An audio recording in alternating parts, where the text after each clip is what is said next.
Hello viewers, আসসালামু আলাইকুম। Welcome back to my channel Shila's kitchen. আজকের পর্বে আপনাদেরকে আমি তৈরি করে দেখাবো খাসির মাংস রান্নার রেসিপি। তো চলুন দেখা যাক মূল রেসিপিতে। আমি এখানে 1 কেজি পরিমাণ খাসির মাংস ধুয়ে পরিষ্কার করে নিয়েছি।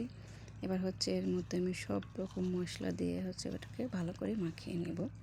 আমি এখানে পেঁয়াজ বাটা, রসুন বাটা, আদা বাটা, জিরা বাটা, হলুদ, মরিচ, লবণ যা যা লাগে সব মশলাপাতি দিয়ে এটা হাত দিয়ে ভালো করে এটাকে ম্যারিনেট করে নিচ্ছি।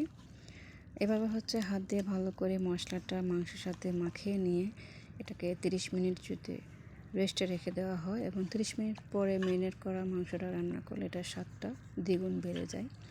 তো আমি সবগুলো মাংসর মধ্যে মশলাটা ভালো করে এভাবে ম্যারিনেট করে এটাকে আমি 30 মিনিট রেখে দেব এবং 30 মিনিট পর আমি মাংসটা রান্না করব। আমি মাংসটা ভালো করে মেখে নিলাম, নিয়ে রেখে দিব। তারপর আমি চুলায় চলে যাব। চুলাতে আমি একটা প্রেসার কুকার বসিয়ে দিয়েছি। এবার প্রেসার কুকার বসিয়ে দিয়ে এখানে পরিমাণ মতো তেল দিয়ে দিয়েছি। তেলটা গরম হচ্ছে আর এদিকে আমি যা যা লাগে সব নিয়ে নিচ্ছি।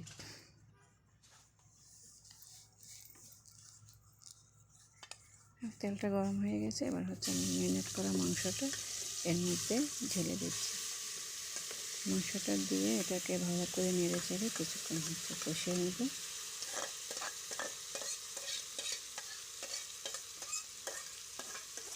সবগুলো মাংস দিয়ে দিচ্ছি,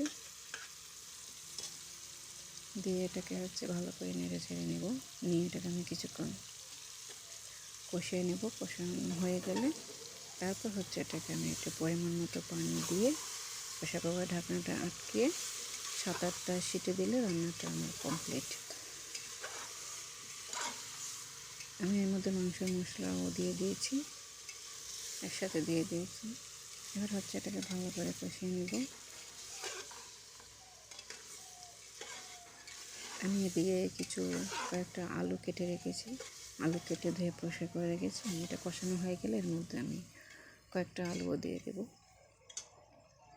যেহেতু আমার ছেলেরা আলু পছন্দ করে, যার কারণে আমি এর মধ্যে কয়েকটা আলুও দিয়ে দিচ্ছি। আপনারা চাইলে আলু বাদও রান্না করতে পারেন এবং আলু দিয়েও রান্না করতে পারেন, তো যার যার ইচ্ছা।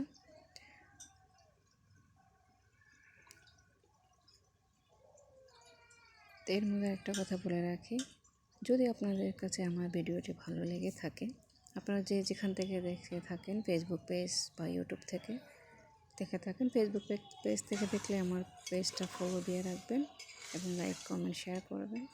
আর ইউটিউব চ্যানেল থেকে দেখে থাকলে আমার চ্যানেলটা সাবস্ক্রাইব করবেন, পাশে থাকা বেল আইকনটি বাজিয়ে দেবেন, যাতে আমার নতুন নতুন রেসিপি পেতে যখনই নতুন রেসিপি দেব আপনাদের কাছে নোটিফিকেশানটা সবার আগে চলে যায়।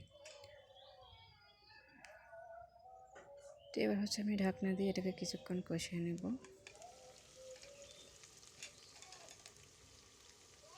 ঢাকনাটা সরিয়ে এরপরে আর একটু নেড়ে চেড়ে দেব।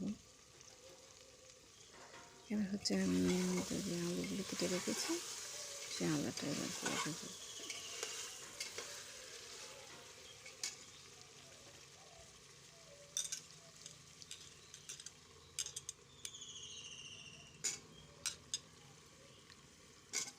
এখানে আলুগুলো দিয়ে দিচ্ছি।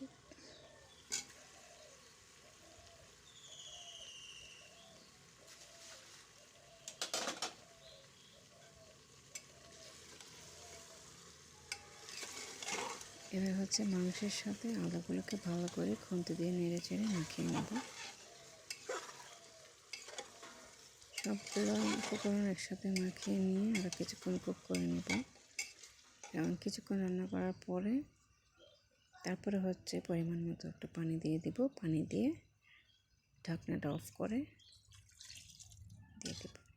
এর মধ্যে আমি কিছু সিদ্ধ হওয়ার জন্য একটু পরিমাণ মতো পানি দিয়ে দিলাম।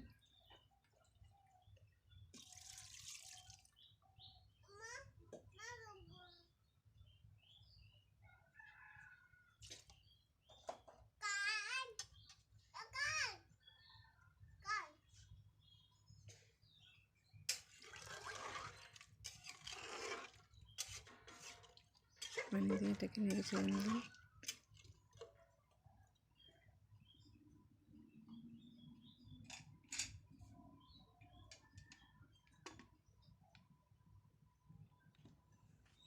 এবার হচ্ছে ঢাকনাটা লাগিয়ে দেব। আমার রান্নাটা হয়ে গিয়েছে, আমি 7 থেকে 8টা সিটি দিয়ে নিয়েছি, রান্নাটা কমপ্লিট হয়ে গেছে। এবং এবার হচ্ছে আমি ঠান্ডা করে এবার হচ্ছে ঢাকনাটা খুলে আপনাদেরকে দেখাচ্ছি। দেখুন কালারটা কত সুন্দর আসছে, অনেক লোভনীয়, খেতে অসাধারণ। এভাবে করে আপনারা বাসায় ট্রাই করবেন, আশা করি আপনাদের ভালো লাগবে। মাংস রান্না করার আগে মাংসের মশলাটা দিয়ে সবগুলো উপকরণ দিয়ে 30 মিনিটের মতো আপনারা ম্যারিনেট করে রাখবেন। আশা করি রান্নাটা অনেক ভালো লাগবে আপনাদের। তো আজকের মতো এখানে বিদায় নিলাম, সবাই ভালো থাকবেন, আল্লাহ হাফেজ।